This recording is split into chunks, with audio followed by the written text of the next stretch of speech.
So good morning, everyone. It is still morning. Welcome to this special meeting of Parks and Waterways. Today is Tuesday, May 26, 2020. The time is 11:02 a.m. Calling this meeting to order, attending are Commissioners Duncan, Brooks, and Filios. Do we have any changes to the agenda? Hearing none. Our first and business and one and only business item, and it's a potential action item, is a proposed no-wake zone for Honeysuckle Beach on Hayden Lake. So who would like to lead us off? Nick, please, our Director of Parks and Waterways. Good morning, Commissioners. Nick Snyder for the record. Just very briefly, I'll give you a little bit of history, then I'm going to turn it over to Mr. Craig Ely, who's here today, who is actually the one proposing the no-wake zone. As I recall, this was proposed last year.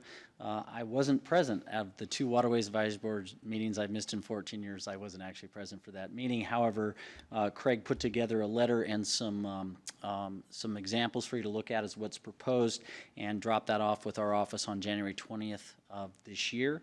I did forward to the county commissioners for review. Also, Sergeant Klinkefus has had an opportunity to look at this.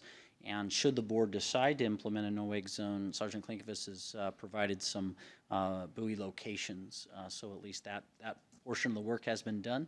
If you don't have any questions for me, I'll get out of the way and let Craig speak to you and talk to you about his proposal. Okay. Thank you very much.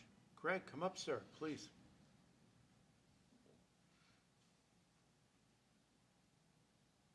Good morning. Thank you for the opportunity for a little bit of time here.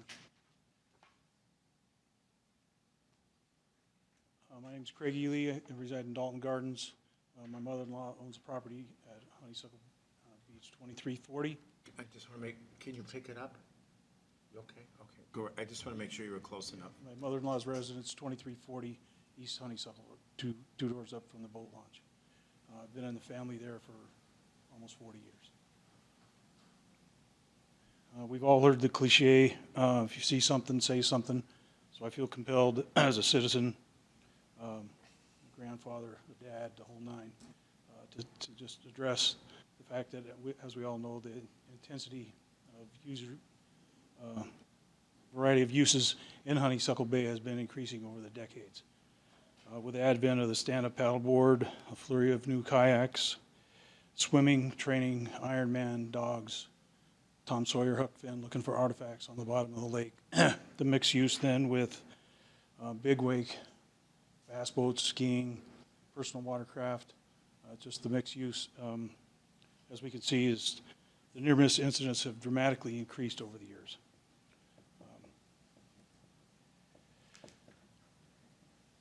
We have a little safety background, and we've always said that if the situation is predictable, it's preventable.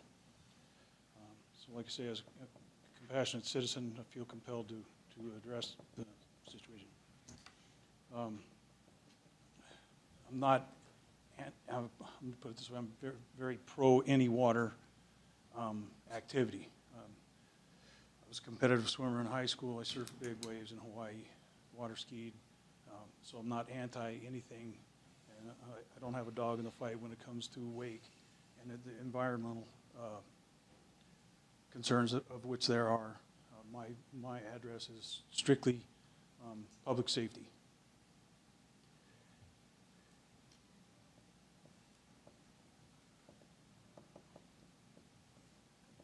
I visited with some user groups, citizens there, neighbors, the Sheriff's Department, Hayden Lake Water and Sewer Board, Boy Scouts of America that use that frequently for some of their activities, when they all seem to have a reasonable amount of support. When I first made the proposal, I said no wake just for lack of a better term. What I really am stretching here for is minimizing mixed use with power, speed,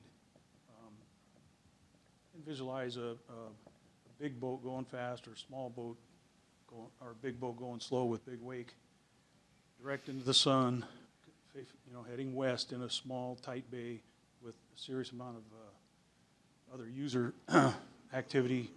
Again, the risks have increased. The near misses have dramatically increased over the years. That's it. Pretty much. No, you made your case, no problem. Any questions for Craig, Eli? When you talk about support, do you have names and addresses of all the people in the bay that would be affected?